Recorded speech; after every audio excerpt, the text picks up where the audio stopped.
Okay, so let's start this thing then. So today you're welcome to a game dev meetup. I feel like we will have a cool discussion today. We have, I guess, co-founders and CEOs. It's like up there in discussion level, right? So feel free, like during this discussion, feel free like to ask questions yourselves. This is like open for all, I guess. Davis will lead this discussion. And after that, we will like award our local contest, BRSD Games, or in English, it's like Stop Talking, Start Doing. It's indie games from Latvian game developers. They're pretty awesome. We have 10 games. We have no prizes because we donated everything to Ukraine. So that's a big cause, like I think awesome that people just donated their time and just did it, created games for this cause, and other people donated their money to Ukrainian cause. It's awesome. But we will get into that later. But before that, we have one judge that will leave us before we get to the awards ceremony. I want to give her, I guess, the microphone to say a few words, if you please, Agata.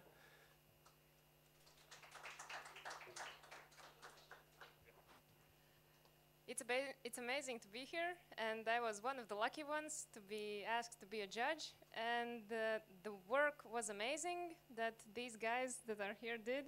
And actually, the best moment of judging it was when I was with my coworkers and I was playing the game and not working, playing the game.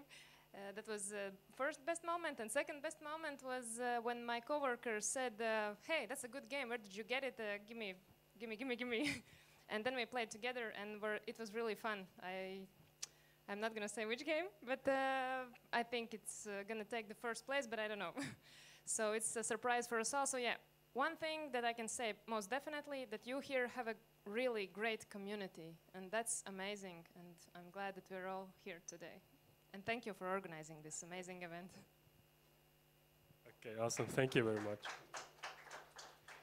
Yeah, so let's not prolong this thing really much. I will give the mic to Davis. He will lead the discussion. He will introduce everybody. That's like, we have 4 chairs here. And yeah, I will give the thing to you. This works. Okay, yeah, so please, gentlemen, take the chairs, the very comfy chairs here. And let's start talking to each other. And make sure that your microphones work. So we each have a microphone, as last time I checked. So everybody can hear us nice and well.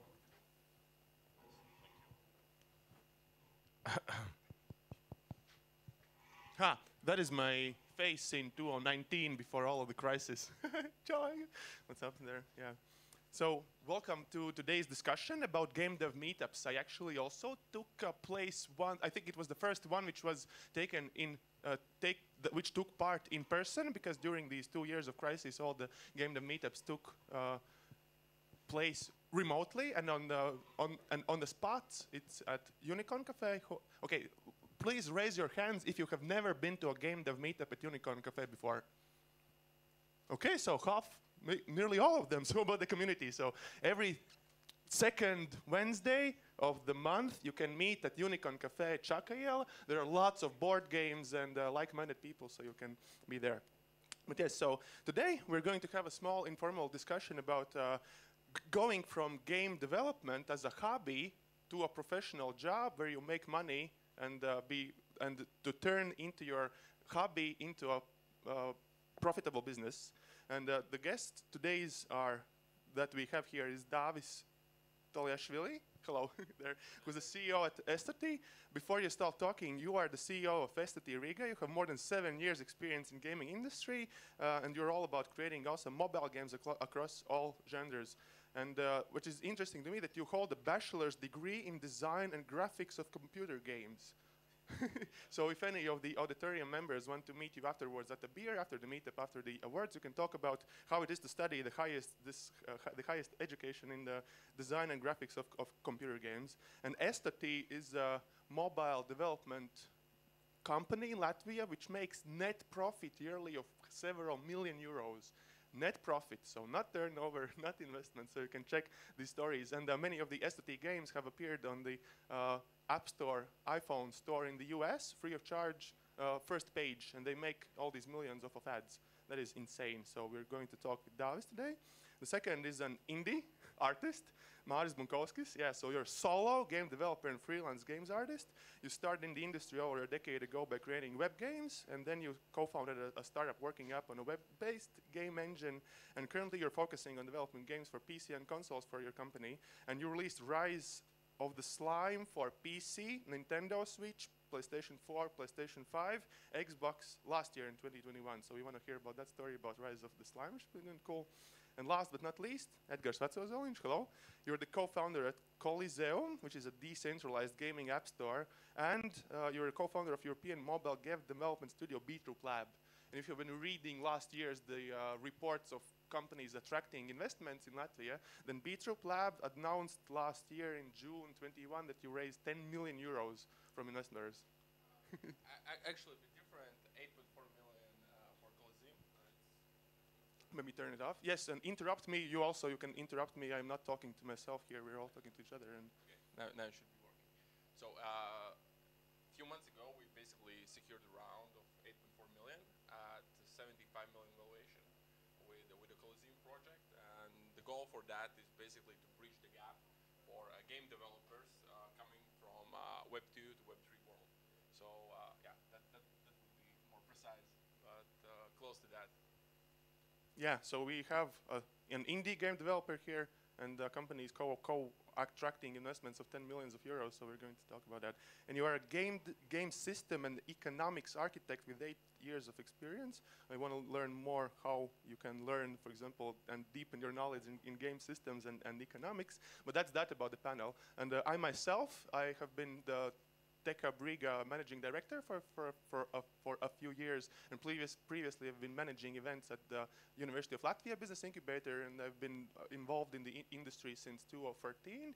And in the last few years, I have helped register about 400 companies in Latvia, and many of them are software developers who want to contract their and sell their services to US, for example, companies, and then they can just issue invoices to a US entity, and then they bring them money and they talk. So that is how I'm going to do that, which is the thing that I'm doing here.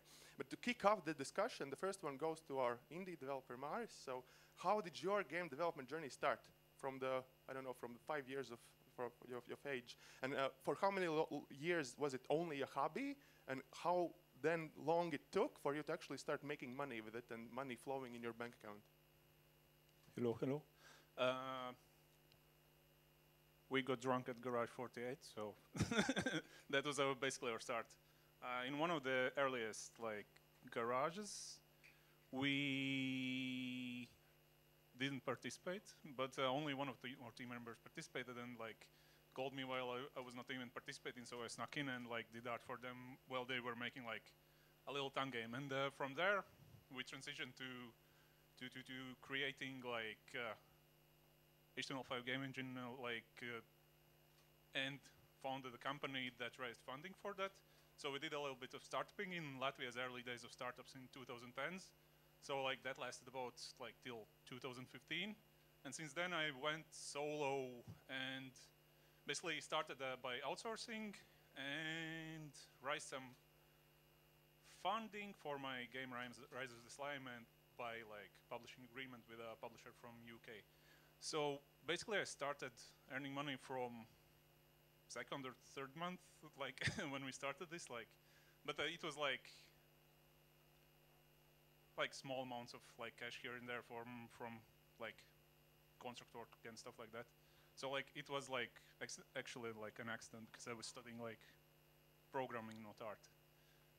I went in as an artist. So you launched this game, and after 3 months it started to make money. But until this game, how did no, the journey start? after the garage, after the garage, we transitioned into focusing raising funding for little projects and that HTML5 engine thingy. So it was it was a pretty fast ramp ups to starting earning money, but we never went huge. So I've been earning money with game dev since 2010, 11.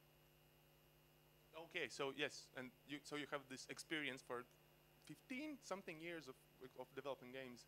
10, 12. 10, 12.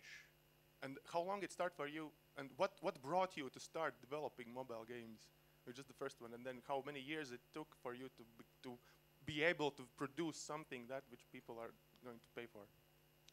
Specifically in indie space, like it took, I guess, from 2010 to 2018 when I raised like the funding. Like it was a long journey, like to go totally solo and like to raise like the first like publishing agreements. But until then, like we raised funding for like tech investment, which is like kind of game though, but not really. Like if you know what I mean. Not really, but okay, that we can make it because so you raised money, which then turned out that your game, that your engine, what you programmed, would be good for games. I guess I'm not that clear. Yeah. So like, anyways, I transitioned into like earning money pretty quickly, but we mostly focused on like contract work, like for like funding purposes. Like we grew a team like to 10 people, like in 2011ish. Then like the company went under like 3-4 years later. Then I transitioned to solo, and since then like I've been earning money with like contract work and like publishing games. Okay. If you have any questions, then you can later, or in the questions and answers phase, raise hands and ask questions. But yes, so maybe let's turn this one down for a bit, and then the next one goes out to Davis. So the first one is, what brought you to gaming, and how much did you learn from the highest education institution on game development? That's an interesting thing, because many of the people here are maybe not even 20 years old, and they don't know what to study, and they don't want to study entrepreneurship, and maybe, just maybe, they want to study game design and game development. Okay. Hey, everyone. Everything's good. So I actually started game developing prior my educational experience at the higher institution of economics and culture. What is it called? The School of Economics and Culture in Latvia. Actually, I finished the bachelor's degree, and would I suggest it? I don't know. Maybe. It's not really at the highest level, but there's one good thing that it does. It brings interest to new people, to young people, to the youth about game design, about game development. Yeah, but that's basically it. I mean, you don't get any real high-level knowledge there. It's not like you finish the bachelor's degree and now you are this high-level, high-class game designer or game developer or game artist. It's not that. So yeah, it's more of I would say more of a journey. The higher education. That's about that answer. I actually did it. Like, why did I do it? I did it just because that if in future I would like to write some projects, European projects, or I don't know, some get some funds out of Europe, basically, then I would need this this bachelor's degree to actually do that, because otherwise they wouldn't give any money to me. So that was basically why I did it. But it all started for me in 2000. I think it was 2012. Actually, back then I studied together with Maris here in Latvian University, and I decided to drop out. My head was elsewhere. I just decided I need to work, and I started working as a system, not system analyst, but system administrator for a school. So I just did random work there. And one day I saw this kind of job opportunity at a game dev studio that offered a position for a game designer. And I thought, okay, what the hell? That is something that always interested me. And I mean, until my 20s, I played a lot of games, like really a lot of games. I spent a lot of time playing games. And I thought, okay, I could do that. I could make games as well. So yeah, I just applied. And in my motivation letter, I said that you can pay me whatever you want. I can work for free. I just want to gain experience. And if I gain experience and I show that I'm capable, I want my salary to raise. So yeah, slowly and steady, I changed my profession. I started working for minimum wage at a company called Matsword. It was doing match-free mobile games.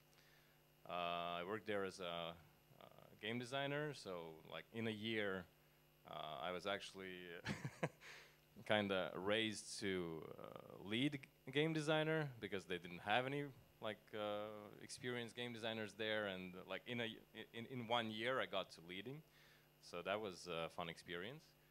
But mostly it all came from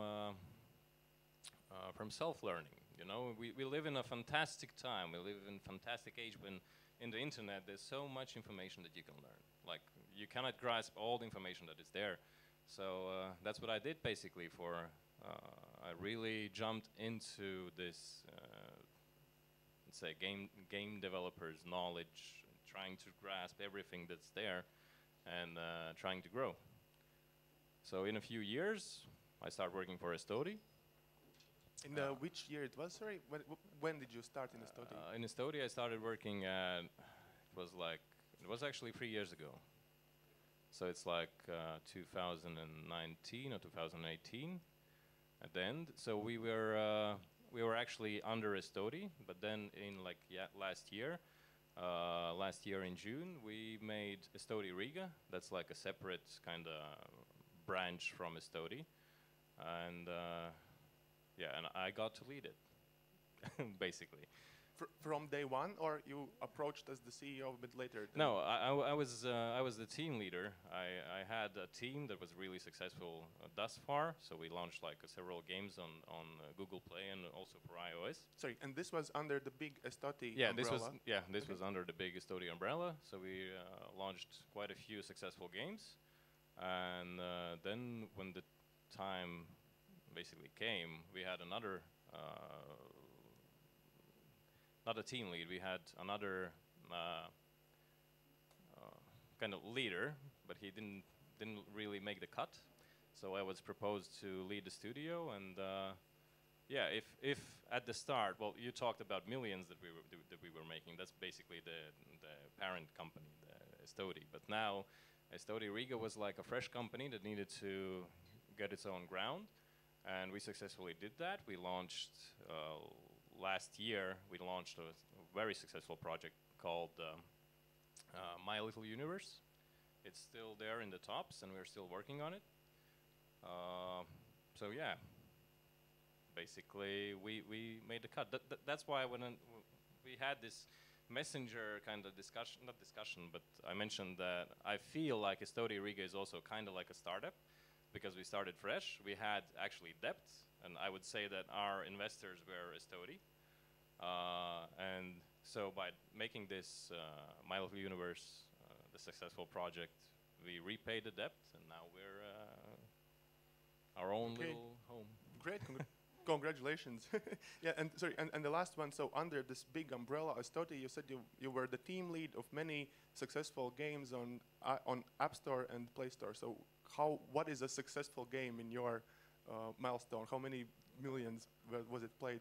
People buy for? I mean, like most games gain at least 50 million downloads on Play Store, and so yeah, there's quite a lot, and like every game has its own little success, but the way we measure the success, I guess it's how long does it stay up there in this volatile market in the top 100, let's say, of games. That is quite a benchmark. Yes. So if you want to talk to a person who has been a team lead of games which get 50 plus 50 or 15? 50. 50 plus million downloads on mobile game stores. So grab a beer with Davis there.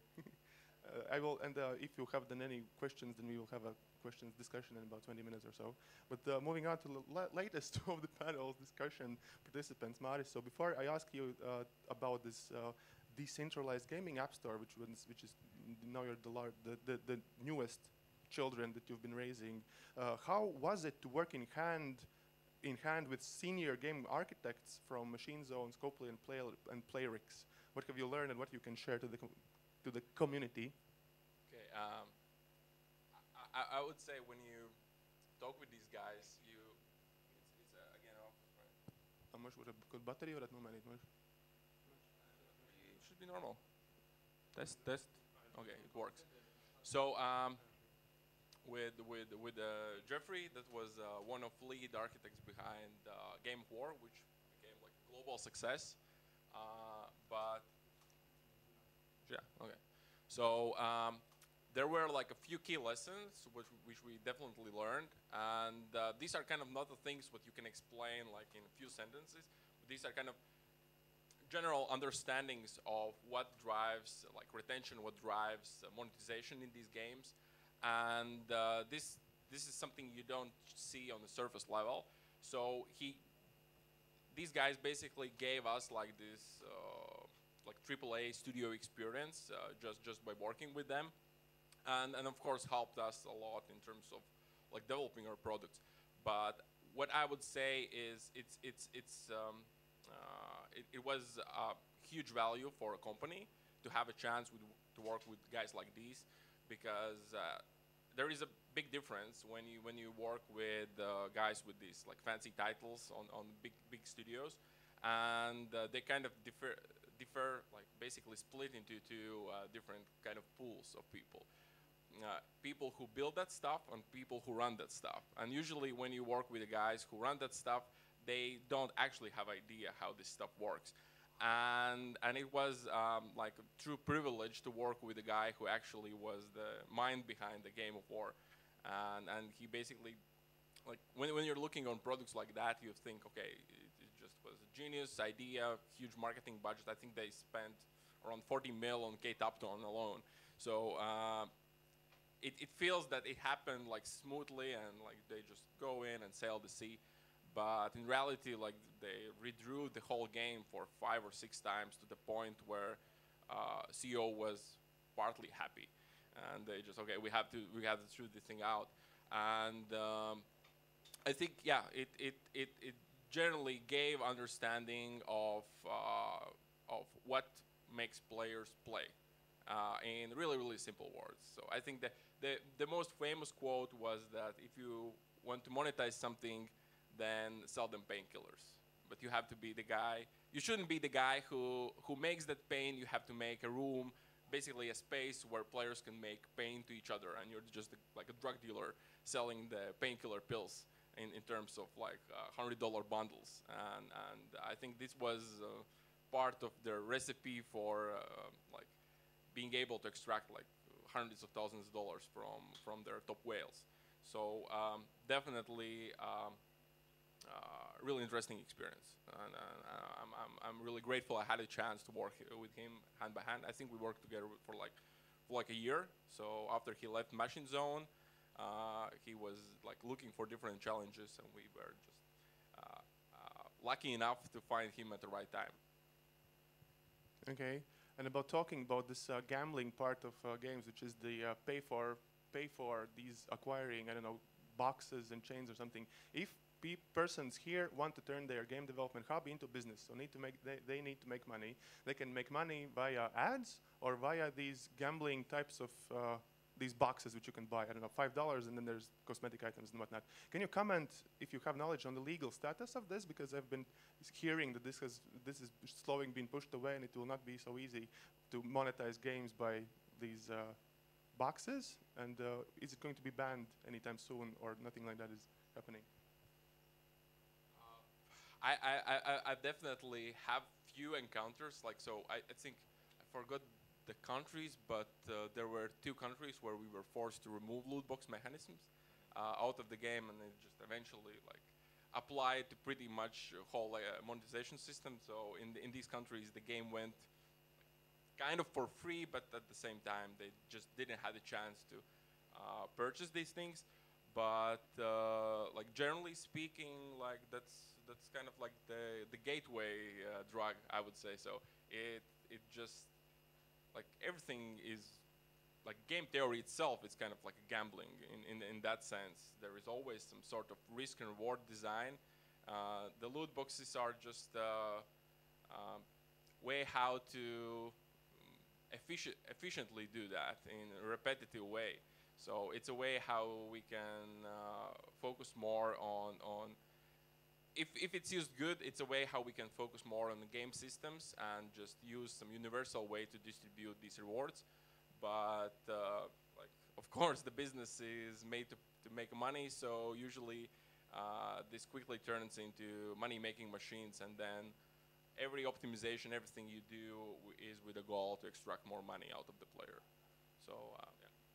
Yeah, but about the loot boxes, I think there's a way how to avoid these legislations. Is that I know that some countries ask for precise percentages in the loot boxes because, like, when you open the loot box, usually you don't know what's the percentage of getting some cool stuff there. But if you put the percentages there, then it's kind of legal. So you can do that because you know that if you pay, for example, €2, you have like 0.00 something percent chance of getting this cool item. But I mean, loot boxes and ads is not the only way how to monetize your game. You can sell like all kind of things, skins. You can sell health, like the hit points for example, or energy if your game uses that kind of mechanic, or no ads, for example. If you have your game infested with ads, like you have that monetization kind of system implemented, then you can sell no ads experience for users. So they pay $10 and they get no ads for the rest of the time they play the game. Yeah, so there's many ways how to monetize the game. It's not only loot boxes and. Yeah, but as it sounds to me, then we do not need to worry about not being able to make money with gambling through loot boxes in our apps. So good news that for many years ahead. No, but I've been reading maybe some yellow pages about, oh no, the EU Commission is going to turn down these, and you cannot, in your Counter-Strike, you will not be able to get these boxes. But that is not going to happen anytime soon. Great.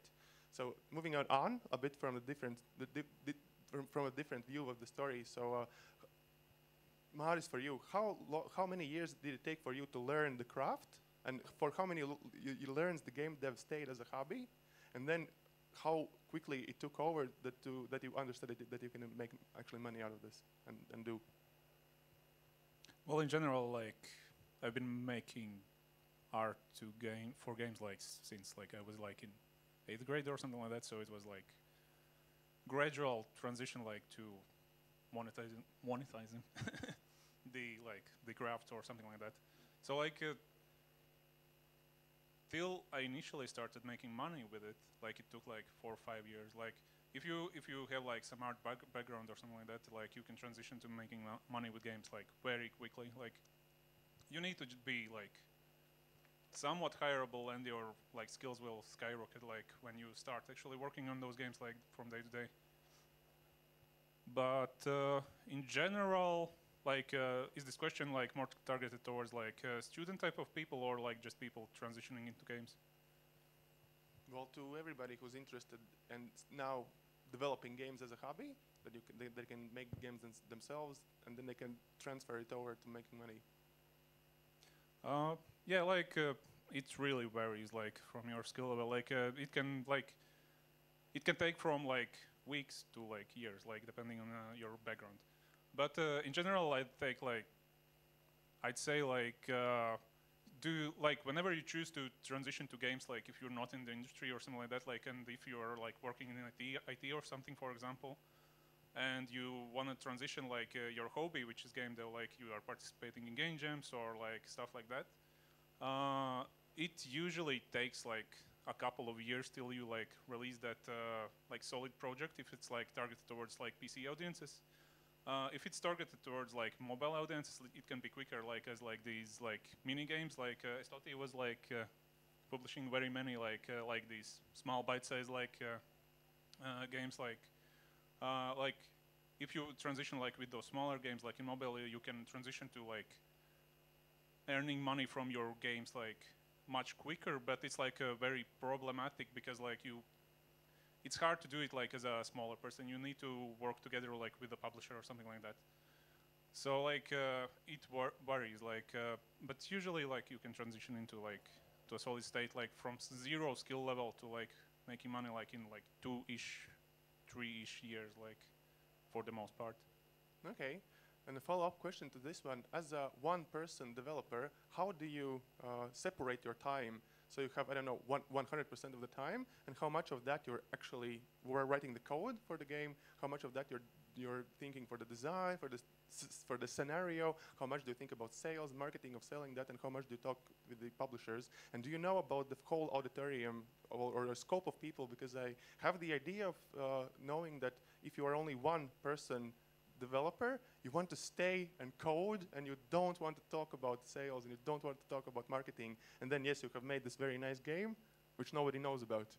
So what in this percentage is your time spent on things? In general, like if you are a really small team, you want to work with the publisher that will like offload some of those like problems from you, like the marketing you mentioned. A really good publisher will take over like talking with platforms, like publishing like promotional materials like from their like in-house team, like to engage with the audiences like while you work on the game. But like as a PC though, you can't really also neglect like doing some marketing. So like it's best if you spend like 70 to 80% like actually working on your game and like 20 to 30% like doing like community interactions for like promotional purposes and stuff like that. So like, but from art and code, like it really depends what's the priority at the moment. Okay, and yes, working with a publisher sounds well, but what is their cut? What is the industry average? So you want to put this side to publishers, so how much of the fees, which I don't know, you're then later making up from Steam or App Store, how much do you make? And this one when it is up for grabs, not only for Maris. It's a slightly different. I'll answer on like PC side, and like other people from mobile side can answer better like on mobiles, because like on PC it is usually 30 to 75% cut, like depending on how much like the publisher does and how much fun bots they are, like how well do you like discuss this deal. So like you're safe to like take in like your mind like about 50-ish% if they do all the marketing like and platform deals and stuff like that. And like it depends how the game is funded, like for the recoup too. Like you can get various like recoup models where like the game is doing like double recoup, where like all the recoup is like from developer's side, or like it's like you recoup the game and then you split up the like money, or like there are like multiple options for like how you get the income. Okay. And like for the mobiles, Yes, before the mobiles, if your game is a desktop game, what is the differentiator of what you must do to get these deals with 30%? Because 30 and 65 or 70, it's like a bit different. So the cooler you are, the lesser the percentage, or it depends on publisher? it really depends on publisher and how well you talk with them. Like if you are really bad at negotiating, you will get a terrible deal, like logically. But like as a rule of thumb, like the more you can do on yourself, like by yourself, like if you don't take funding, you can get like a bigger like cut like from like the deal, or like for example, like if you handle more of some specific things like platform relations or marketing, like you naturally don't like you expect to like publisher if it you expect the publisher to take less money because like you contribute more than like they actually do, like so that's the usual how like it goes. Okay, so for the mobile part, I guess it's not all sunshine and rainbows, because if you look at the like publicly available percentages, for example, I think Voodoo does like not 20 or even 15%. Like they give 15% to developer and take all the 85% to themselves. But it's also, I guess, negotiable. Depends on the studio and what products do you bring to the table. I guess it could be all the way from 50 to 10%. And yeah, well, if you look at the, for example, recently very hyped hyper-casual game space, then there are all these Homo games, Voodoo, Lion Games, etc. Most of them take like, they give 15 or 20% to the studio. And it's also only after the cut has made, like they do all the marketing stuff, and if the game earns something, then you gain, of course, the percent there. Okay, well, but if they make your game being downloaded by 10 million people, then of course everybody in the room would give 85% away. But what are the conditions then to be able to be working with these publishers? So what do we as developers need to make to be able to strike deals with these big players? Make a game. not enough, so they Yeah, will just decline. there is this one thing you need to understand when you're talking with a publisher. You're the product. They have nothing to sell without your product. So like, you do have some power like in discussing these deals. Yeah, but does it have to be perfect or interesting or new or unless or completely different from anything else in the market? Because the game developer industry's competition is very high, and there are lots of people who pitch them their games. So how to stand out?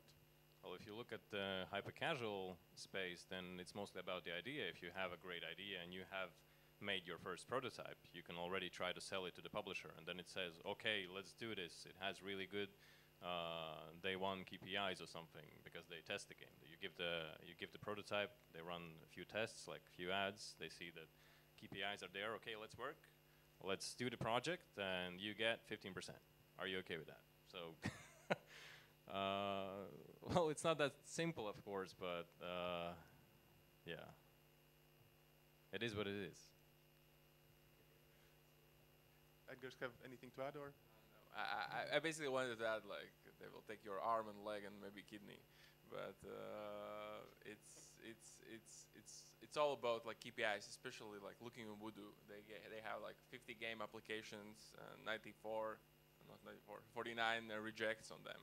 So they have a room to choose from, and at least last I checked, their KPIs required to like publish the game are like super high, looking at some 50-ish% day one retentions.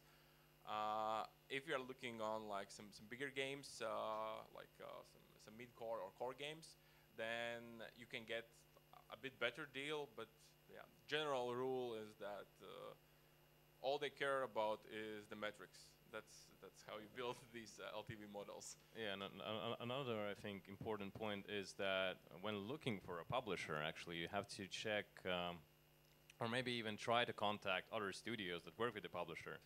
And, well, the reason for that is because some publishers, for example, care about putting the game up there in the top 1 or top, I don't know, top 5.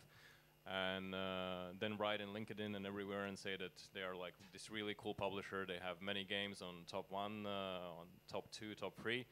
But the thing is that the developers actually who made the game, they have made no money at all yet, because they spend all the money to get the game into the top like 5.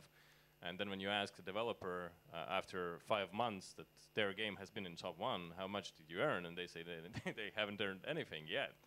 So yeah, you have to be really careful about that, because there are some publishers that think about it to like give the studio a cut as well. For example, you can launch the game not directly into top 1, but slowly, just to have these kind of margins, so the studio also earns something. So yeah, that's another thing about mobile. Yeah, it's kind of the same in PC. Like, I just wanted to add, like, if you are like an inexperienced developer, or like you have no experience with contracts, always like consult like some studio that has signed like a publishing agreement or a lawyer, because the like publishers will be greedy. Like, no publisher wants to hear it, but like it's like that's how you make money. Like, you are greedy. Like, you try to squeeze stuff into it. Like, and like there are these clauses that are like like include marketing costs before one of these like examples that Davis mentions, like the reason why like the developer is not getting the money like is like because like publisher is spending all of like income right back into ads and like putting it as a like a recoupable like expense. So basically like you never get to a point where the game is recouped, and you get like basically zero cash like as a studio. And like it's like basically that contract to studios and like games. Yeah, that doesn't sound good at all. Yeah. But maybe let's change the topic here a bit around about this decentralized gaming app store. So Edgars, you've been a game system and economics architect, and how did you link all this one that you came up with this and are a co-founder now of a gaming app store platform, and how many games are on the platform, and can you share about some numbers? How is this project of yours going along? Okay. Yeah, I'll try to understand from answer from different angles. So the first thing is that we are still building the SDK. So SDK, which stands for Software Development Kit, and this is like when you're building like a store of the games, then there is like a chicken and egg problem. You have to basically solve how to get on the developers on a platform, and like generally players don't come because you have some fancy app store. They come because you have some games, and usually these games bring these audiences. So right now we are mostly focusing on the developers, and with that we are pretty much trying to solve one really like problematic thing is like and actually something what everybody who wants to like shift from Web 2 to Web 3 understands. You have to build like a blockchain developer team. So with this we are making pretty much like a codeless solution, like a PayPal SDK. You want to accept credit cards, just add SDK, few lines of code, and like in evening you can start accepting payments. So with that we are pretty much like removing these barriers for existing Web 2 ecosystem to enter Web 3 gaming. And on top of that, of course, it's not just a few API endpoints. It's actually like a set of different game systems, what comes together with that. And most importantly, economical model. Like we hear a lot about play to earn, but in reality, not every game is capable of having its own play to earn model, and most games actually are not. And sometimes it makes more sense for a game developer to just plug into some existing economy, which is already like sustainable, and focus on different aspects like monetizing their game through NFTs or collecting commissions. Like actually, when we were shifting from Web 2 to Web 3 space, what we understood is that we kind of have to completely rewire our brain because the business is working completely different. Like everything is working completely different. Like your goal is suddenly not to extract money from the players. Your goal is basically to build a system, like some decentralized system, which consists of many different moving parts. And the ultimate goal is to increase like the token price for the project. And this puts you in a place where you don't care about revenues. Like you just don't care about revenues. You can do everything in your power to pretty much stimulate the growth and basically make a place where everybody wants to be. And like I think that's the biggest difference, because when you're looking on like Web 2 gaming, you're looking on LTV models and you're looking how you will be able to like recoup your marketing costs and extract the money out of the player. In this case, you're pretty much looking how to make this model attractive enough to gather enough players so the project just grows, because your payday depends on basically how good economy is. And I think that's the biggest difference. That's why we see like these huge like market caps for projects. Like Axie Infinity at one point hit like 35 billion market cap, so that's like 3 or 5 times Latvian like budget, right? And they haven't sold. Okay, now they're doing some land sales, but generally they don't sell anything in a game. So this monetization is put into like players' hands, and in a Web 2 environment, if a player is willing to progress in a game, he buys something from the developer. In Web 3, player, if he is willing to progress faster in a game, there is nothing he can buy from the developer, because the moment you will start to sell something to these players, you're done. So you basically create a systems where these players obtain these items or kind of progress things from other players. And for us, that was the kind of the biggest mindfuck. We had to like understand and kind of like rewire our brains.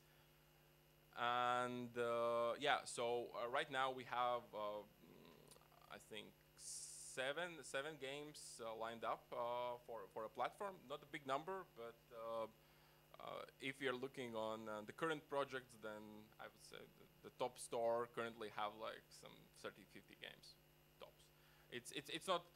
It's not about the games yet. It's about like building a tech and actually solving these problems. At the same time, I like, and that's I was like really thought it's a good idea to join here because I have this kind of experience from like mobile gaming scene, so I kind of understand the market, understand the problems, and basically I'm able to like speak the same language, and that's usually really important. And at the same time, if we look on like this year's Pocket Gamer conference, like every year, previous this year, all you hear is like newest trends, newest monetization tactics. This year, it's only NFTs, nothing else, nothing else, just NFTs. And the thing is, nobody actually understands how these run. Yeah, it's some image, something you can transfer, but it's like that's just a piece of tech. You have to know how to use that piece of tech. And I have had the calls with some publishers. One of them is Voodoo, who are also trying to move in the blockchain space. So they are like looking for a way how they can like migrate their portfolio. So I don't know. We at this point we are in talks with potentially running like pilot project with some of their games. One of our key investors on the Coliseum project is one of founders of Machine Zone as well. Not the game, but Gabe, but the other guy. So we try to kind of get some verification before we do that. And currently we see that there are like we have something what could solve a lot of these problems, and at the same time there is a need for that. So right now we are not aiming for millions of games. We are aiming to give tools to the people who need it. Okay, after the meetup, you can grab beer and talk with Edgars about Web3 until 6 a.m. in the morning, because these topics about Web3 and NFTs, you could just talk a lot of. Okay, moving into the final, I don't know, 5-10 meetings of the meetup today. The first question from my side, and then you think about your questions, is to Davis. So what happens in your case that you, how to say, you broke free from your investor, you have made enough money from your games that you can pay back the loan, and now you start scaling. So what are the big issues that you have been, that is your daily work life consisting now of? Because you cannot be software developing games all the time. You need to think about management and hiring people and letting people go and KPIs and meetings. And can you give a brief discussion of what it is that how you will be scaling, and do you want to even think about scaling for the next steps?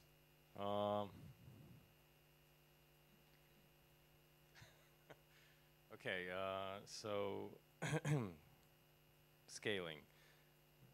I guess we actually do not want to really scale that much. I mean, we're still looking for 1-2 programmers, maybe tops, and maybe a level designer or a game designer or something, but we're not going to become this very huge studio. I mean, we feel quite comfortable with having about 30-ish people, and that's quite okay for us. And it's actually 2 teams, because we have a prototype team and we have now quite a bigger team for the My Little Universe project.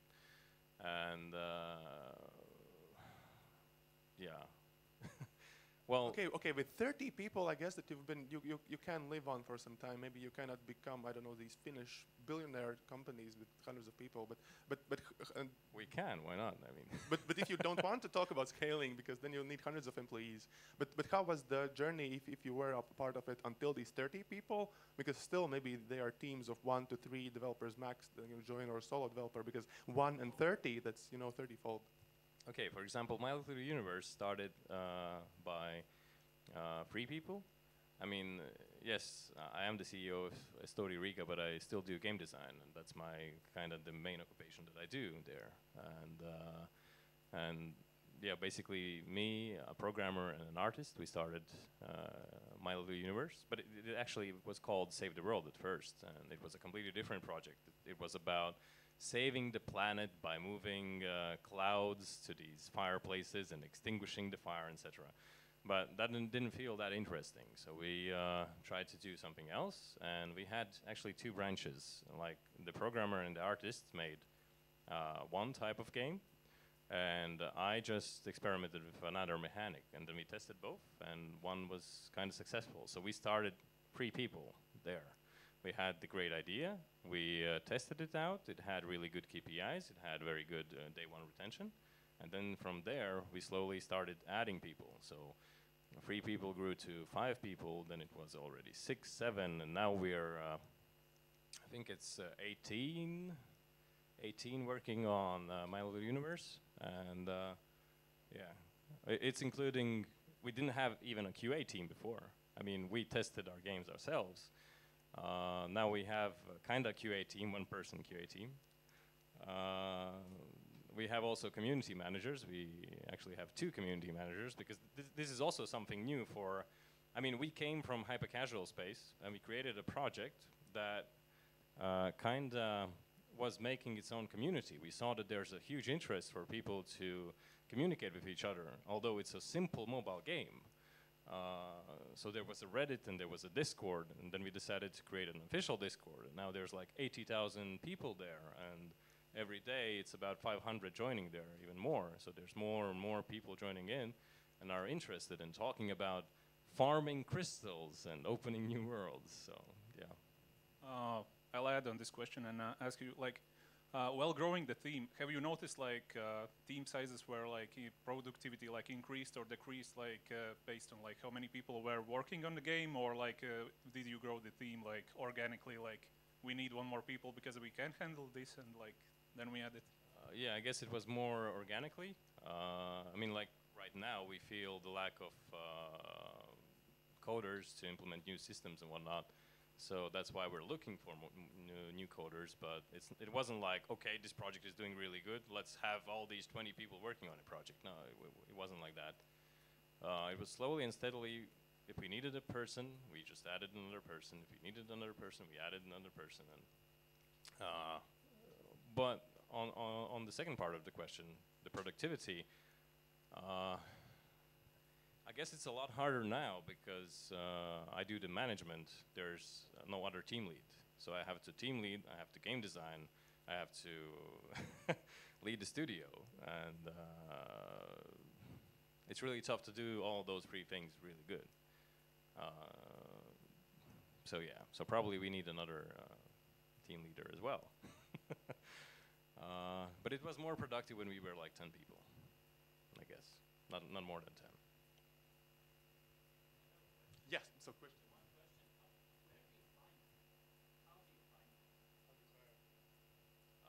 That's a really good question. There are not a lot of specialists here in Latvia. I mean, there's maybe 100. If you look at the Game Developers Association, there's about like 100 people there. Well, well, for one thing, what I started to do in Estodi Riga, and it really started to work well, it was taking interns that were paid internships of people who have showed some talent. For example, they do this test case, like we give them the test assignment, they do the test assignment, I see that they're skilled for 3D or maybe programming, then we take them in, they start as interns and slowly become a full-time employee. If we talk about higher specialists, for example, we're looking now mid-level and senior level Unity developers, and that's a huge problem here in Latvia. I mean, it's a lot better in Lithuania because there's also talent from Belarus there when Wargaming came and transferred all their people to like most of the people to Lithuania. So now we're looking for people from Europe or from Ukraine. I don't know. We are thinking about relocating people because there's not enough specialists here in Latvia. Yeah.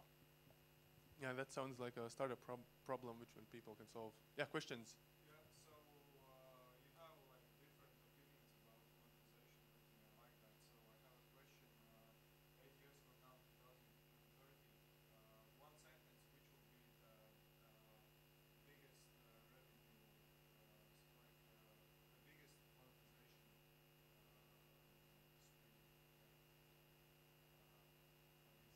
The type. Yeah, the type of revenue, the most profitable. Yeah, well, I can start like from my perspective. It always like goes in waves. Like the best model like depends on the whole like ecosystem, like and where the players are looking like. But the optimal model usually is where you can milk the player multiple times, like obviously like recurring payments, like, and that's why like microtransactions and like stuff like that was that like effective when like it could be like as predatory as possible. Like, but like neither of like the product models will go anywhere. Like, I think like games as subscription like Xbox Live and stuff like that will increase like for consoles and PCs, but for mobiles, I don't think much will change. Yeah, I guess for mobiles, my answer would be that even in 10 years, it's still going to be ads. If you look at the ad space now, there are companies that are testing these in-game ads that so you don't get interruptions, but during your gameplay, you see these banners of, I don't know, Colgate or whatever. And another thing is that I guess in the future there could be less interruption ads, but there could be more rewarded ads. If you look at the casual space of games, a lot of them who didn't have any rewarded ads in them before now do. So yeah, I guess in 10 years it's going to be even more.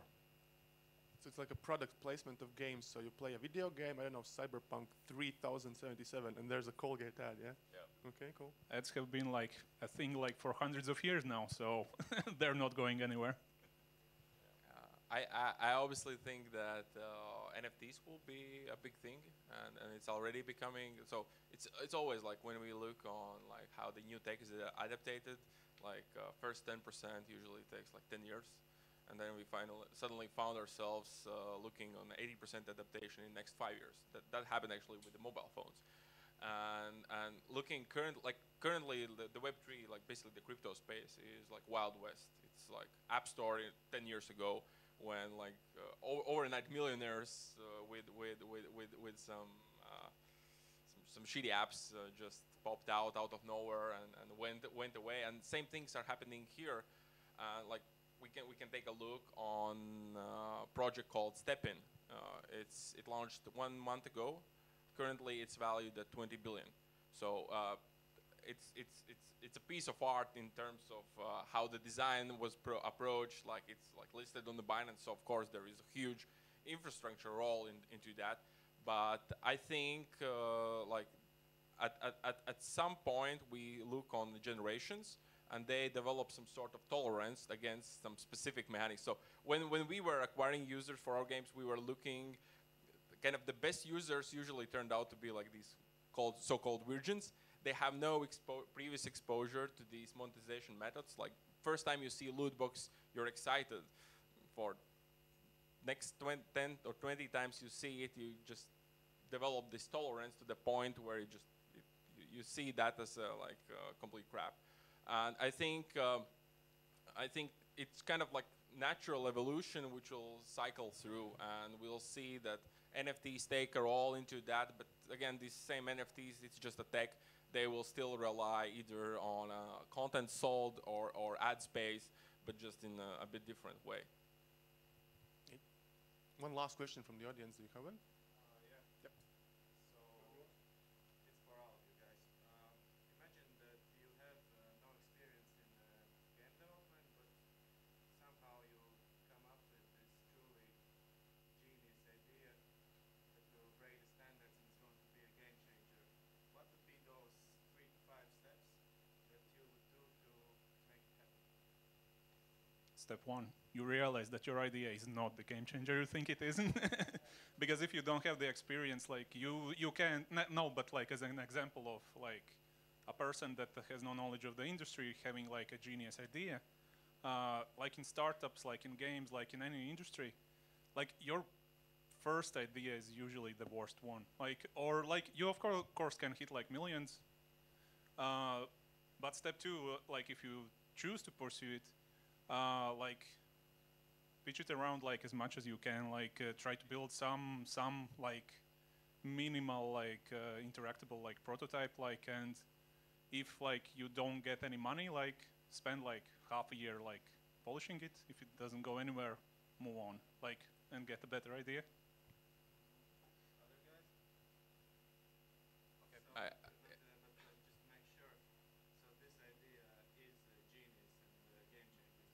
course it is. Okay, Of course it is. okay. Then I would still like suggest to validate it. It's okay. If it's like okay. Let's say it's truly something remarkable. Then of course you shouldn't be going around and shooting. But the thing is, if it's so easy to copy it, then most likely you won't have this competitive advantage, and you will find yourself overtaken the first moment you publish to the market.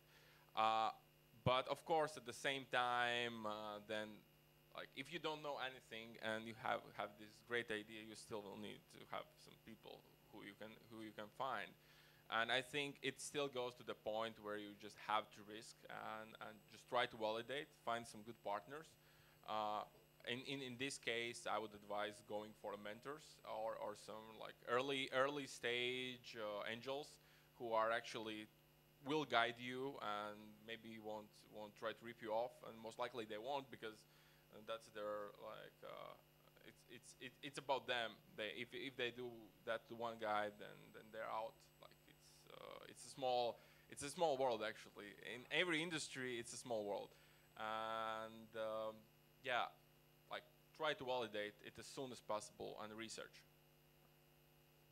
Yeah, well, I would suggest do a prototype as soon as possible and test it out. And by testing, I mean if you don't want to put it out there, then you can just go to random people and ask to play them and see their reaction. If they really like your game, like your idea, so maybe there's a potential there, and you should try to find a team that would like develop it further. Yeah, because even if it's like a truly amazing idea, The part of communicating with the game publisher should be at the first, or should be later? no, it should be at the moment when you have a For prototype. example, I have like clear concept and the idea. It's all written on the paper. It's understandable. I have a prototype, and then at first I go to the developer, or I go to straight to the game. No, you try to make the game. Well, I look at it from this point of view, that you first make the game, and then when you have an actual prototype, then you can go to the publisher.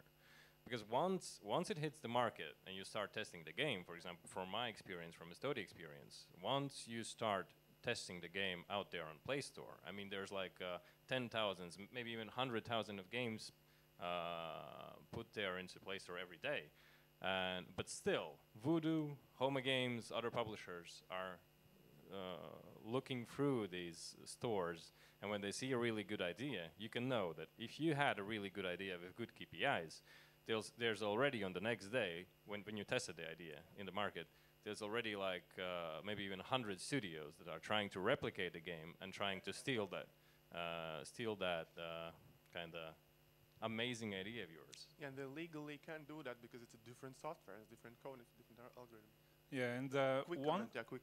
one thing, like to top it off, like if you are looking for a team, for example, like you are the idea guy, the person that generated that idea, and yeah, and like don't be afraid to like to reveal the whole idea. Like only you can make the idea like you thought it will be. Like people like can steal it, like people will steal it, but it doesn't really matter that much.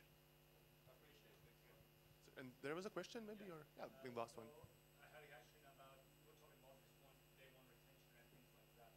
So my question is, how as an like solo dev, solo indie dev, you can get honest review about your idea or about your prototype, because sharing with your friends or in your Discord channels, or that's not really an honest opinion or how I see, because people usually try to sugarcoat it.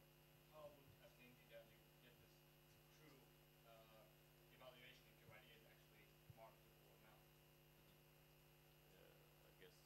Is that a question for? Or anyone who wants to answer. Okay. You can start with the mobile. Okay. So for the mobile part, if you're a solo dev,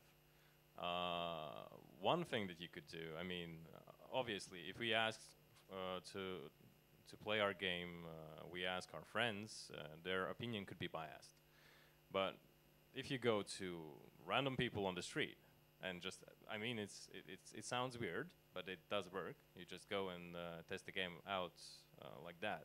That's one way how to do it. The other one is to create a small video of the gameplay of your game, and use, for example, Facebook ads, and take the widest, broadest audience that you can take, and just launch an ad, for example, for 100 euros or 50 euros, and see how much, for example, what is the CTR there and what is the CPI there. So the CTR is the click-through rate and the CPI is the cost per install. So if you get a really low cost per install, you understand that even this broader, well, that's for hyper-casual actually, that you understand that, okay, this broader audience really likes the game and there's a potential there. But I mean, if the CPI is like $2, $3, you understand that, okay, something is, either the video was bad or either the idea is not really yeah.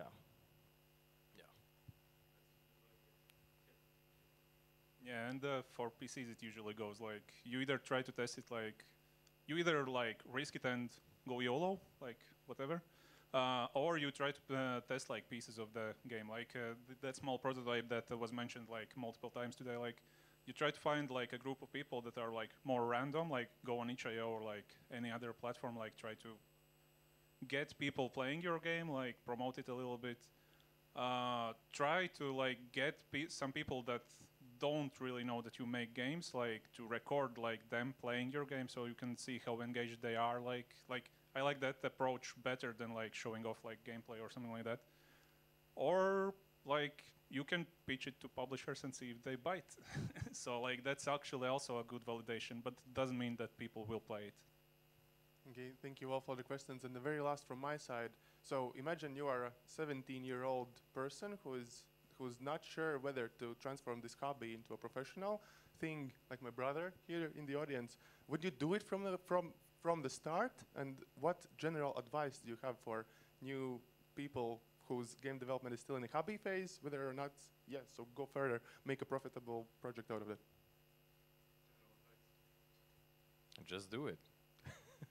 I mean, there's nothing wrong about it. Just do it. And if you gain more experience, eventually you will make success. So yeah. I would basically, like, of course it depends, like if you code, if you draw, or whatever you do. But at least for me, one of most valuable like decisions I made actually around the same age was to learn code. Okay, I'm not a good coder, definitely not. And I think I haven't written like a single line for a few years. But at that point, I didn't have the money, and I didn't know how to code, and I basically wanted to enter the startup scene. So I figured it will be easier to learn how to code than to get a few €1,000. It obviously is not that way, but what it gave me, it allowed me to start think how these products are actually built, and like the programming is not ability to like write specific syntax or know like some libraries. It's a way of thinking, and I think one of the most valuable things you can do at that age is at least learn how to code, learn how stuff works, and then you can build whatever you want. Yeah, I'd say don't be afraid to experiment, like try it, see if you enjoy making games. Like without enjoying making games, you will want to hang yourself, like if you're in the industry, like, because it's one of the tougher industries to get into. But yeah, basically if I would recommend like 17-year-old to how to get like into industry, like experiment with like random demos that you can make like for a year or two and see if you enjoy making them like a lot, like a lot. Thank you. That is up for our discussion today. And you see these badges around the audience. So tomorrow and the day after, maybe not all persons, not sure, but if you see a person that you want to talk with at Hans Speron's lecture tomorrow and the day after, just, I don't know, grab a coffee, grab a beer and talk with these ideas. And see you all at Hans Speron's and after this meetup so you can grab beers. And thank you, everybody. And now it's Janis back on the stage. Woo! Thank you.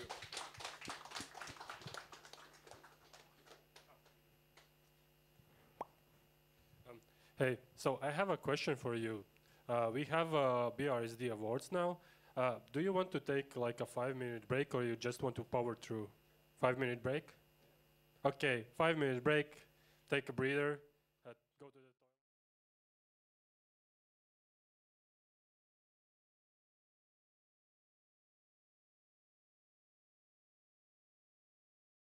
Okay, let's start the end.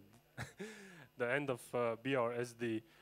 Before I get into the awards, I kind of want to again say thank you to everyone.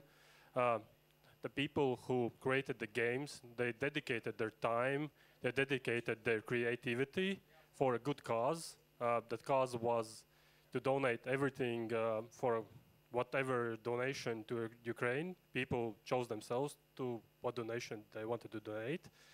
And yeah, we got 10 games out of it. They successfully, how can I say this, encouraged people to donate. I think there was 17 donations or 16. We will see that. Anyway, also I want to thank you, the people who like actually donated and then like registered their donations to basically have a voluntary job to additionally vote for the games and play the games. And most of the people did actually play through games and voted for the games. So I'm like really grateful for that. And before we get into it, I kind of like really shortly just want to remind you that we had like 3 places for like judges. We had like international jury looking at the games, and then there were 3 places for just the public vote. The people who donated are the public vote. So they got to vote for additional 3 places. But this year it's kind of interesting, like the jury and the public kind of ended up on the same games. There's like a switch in 2 games. Like the 3rd place is in the jury, is the 2nd place in the public, and vice versa. But the first prize is 1 game. To like keep things short, I won't call people 2 times here. I'm just gonna award the 3rd place, 2nd place, and the 1st place from the jury's perspective, and award the diploma and the quote-unquote trophy. Yeah, just a reminder how the games were rated. Maybe you can just scroll down like slides here, Eric. Thank you very much. I don't know how to do that, so, and I'm a programmer.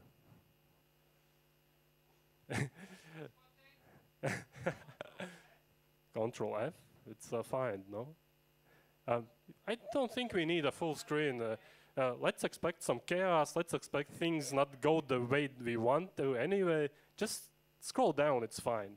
Just scroll down to the next slide. We can, this is fine, right? This is fine, okay?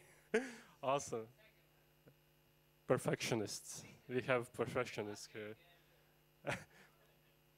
Awesome. Hey, how? Magic. Okay, please, the next slide. So you already met Agate. She introduced herself before we started the whole thing. She would have talked now, but she had an important meeting to go to. She was, for a short period of time, in Latvian the Game Developers Association, a board member. She's really awesome. He helped me to get in touch with the next judge. By the way, you can watch me explain everything that's written there in YouTube. I had a live stream, so go to Game Dev YouTube if you want to actually for me to read it. The previous slide, please. Yes, so we got introduced to Riga Tech Girls, the main UX designer for them. All the visual design for Riga Tech Girls come from Irina. That's what I get from this description. And I'm really proud of this because hopefully we will get in touch with them to do more cool events, like introduce maybe more women to actually in game development. That said, there are already a lot of women in game development, so maybe they will become more visible, I hope. Honestly, I will let them handle the things, but I think it's cool to introduce more people to game development, what I mean to say. So The next slide, please. So this is Tim Collins. He's from USA. He's, I guess, the head of Global Game Jam now. I'm a regional organizer there. And this year, there was a different site organizer in Latvia. If you're in game dev community, you know what's a Global Game Jam. If not, you must attend Global Game Jam. It's like the last weekend of January. Come attend. There was a question like how to start game development. This is how I guess a lot of people in Latvian Game Developers Association started. They just attended Global Game Jam. I attended Global Game Jam, now I'm here, yeah. I joined the association and now I do jams, events. I met Elvis, he was in Suit. It was cool. And I got to talk with Tim from USA. He's like the head of all the board member of IGDA. He rated the games you're about to see. So the next slide, please.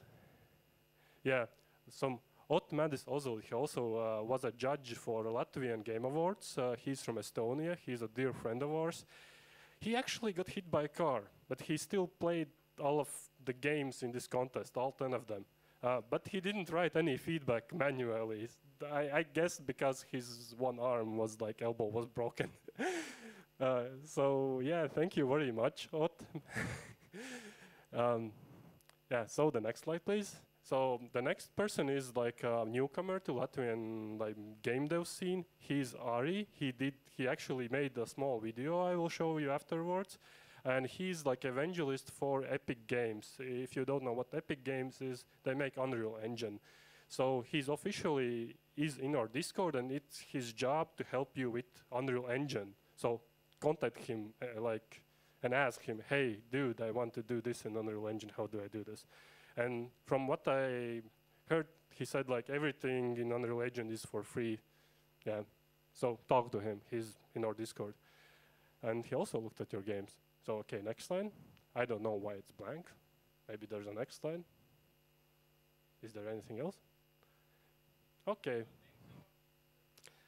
So there's missing slides like how the games were rated, etc. I honestly don't remember from my head what were the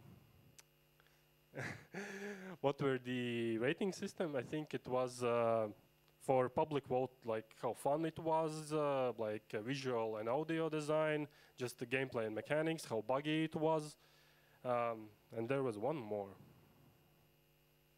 Anyway, yes, how fun it was. Like it was a wild card. It's like. Yeah, that's fine. You know what? So let's take a look at all the entries. It's like a 5-minute video I made this morning. It's oh, before that, beer is the Ari, please. Yes, let's listen to the judges a few words.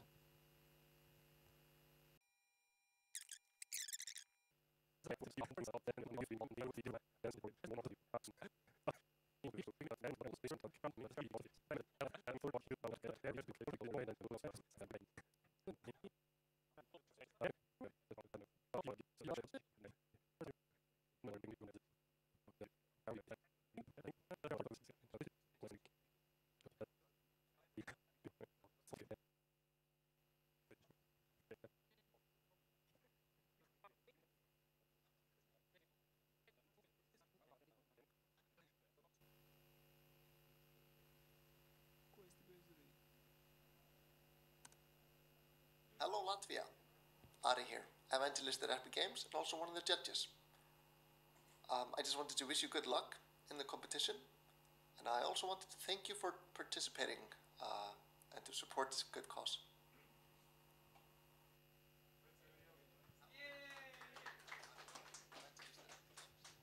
Okay, thank you, Ari. Okay, let's review the games once more.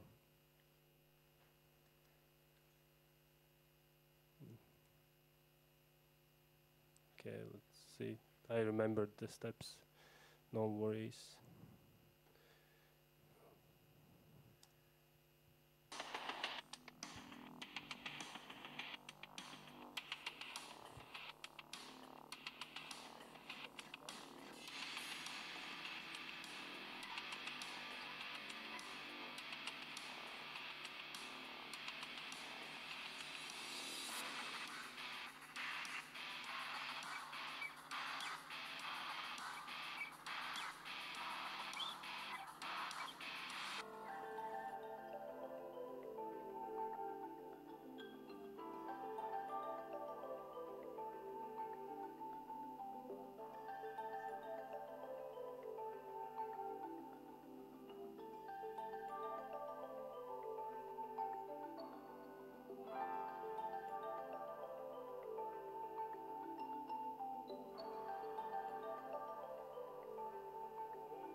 So, what do you think? I mean,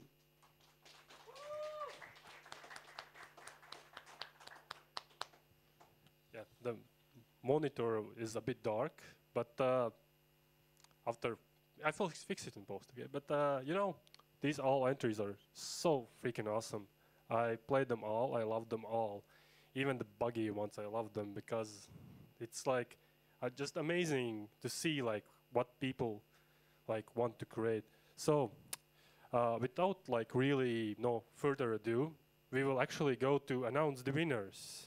Finally. So you can make bets, by the way, but the only I guess rule for the bets is if you win money, you have to donate it to a good cause. Hopefully you will help Ukraine, but you can choose it, the cause you want to donate.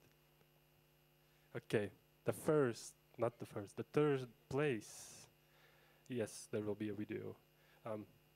We go to jury vote. Yes, the third place, don't open it yet. It's a bit of a drum roll maybe. Let's do a drum roll, everyone. Yes. Open it up. Oh, you can hear by the music, by the way. Which game is it?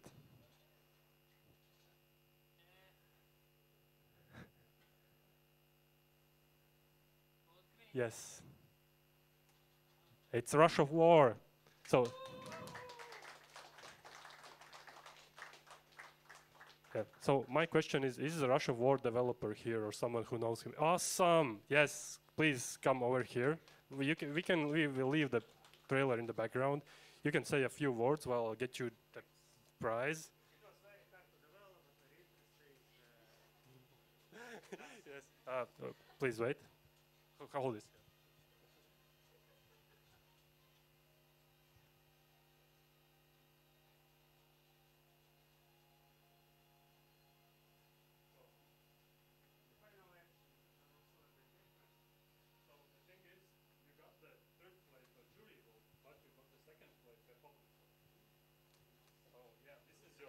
Certificate of awesomeness. Take it home. This is your trophy. It's a bit bigger than those, so you need that energy to complete the game. Yeah. Yes, and thank you so much for donating your game, donating your time to help Ukraine. Yeah. Awesome. You can, yes, like this. Yes. Thank you very much.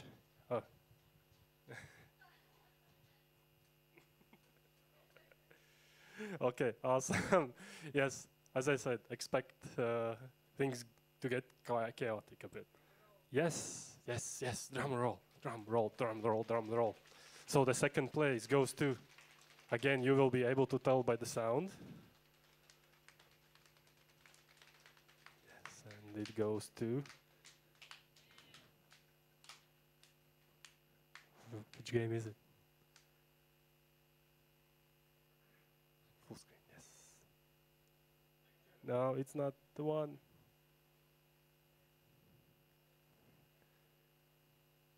Oh, it's MKV file, because I recorded it using OBS. It should open by VLC. It doesn't? Really? What?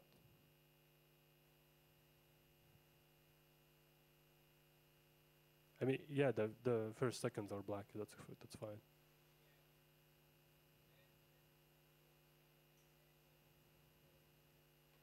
Awesome. So, the suspense is real. Feel the suspense.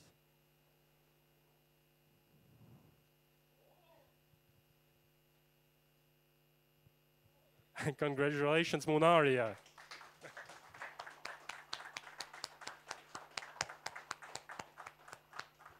So, Munaria, please, whoever wants to, the whole team maybe, or half the team, I will give you the microphone. You talk whatever you want to talk about.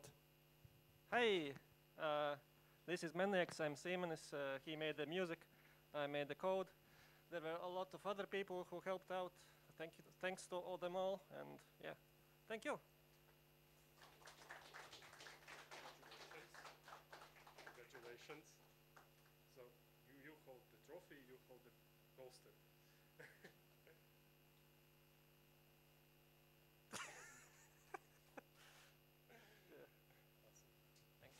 Thank you very much. And also, yeah, you got the second place by judge voting, and third place by public vote. So that's a bit of a switcheroo there. So congratulations. So, oh boy, so it's the time for the grand prize. Both the first place for the public vote and the first place for the jury vote. So again, give like the biggest drum roll like you have, like smash your legs, come on. This is the first place of Stop Talking, Start Doing. And it is I'm Not a Robot by Mix Ramans. Hey, congratulations, Oh, well, this is a surprise because this is my first like legit game jam I've participated in, and I actually cooked this game up for a different game jam inside my programming courses. And I did it in 4 days because I'm super busy. For 2 months now, I'm a single dad because my wife's away for a couple months. So it was rushed, and I just like, okay, I'll just submit it and let it be there, let people see it. And I never imagined I will be here with this poster in my hands. Thank you, everyone thank you everyone for participating, because everyone is a great motivator for all the game devs out here. And I think I'm overwhelmed. Thank you. Thank you.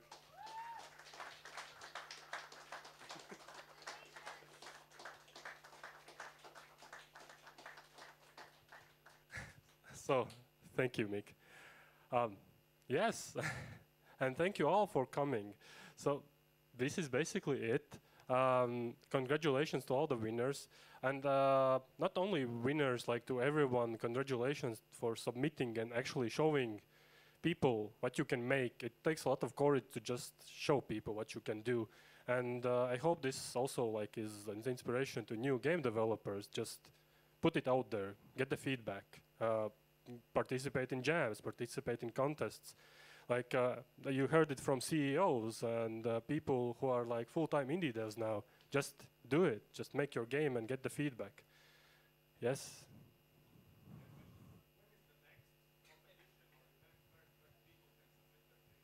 So BRSD happens once a year. It's a local Latvian event, and it. I won't say it will get bigger. It will definitely have the same emotions, same indie game dev vibe.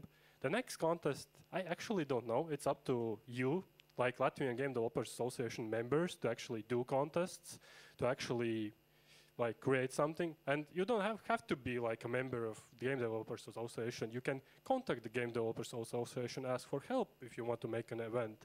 You can just do it on your own. That's also fine. Yeah, so I hope,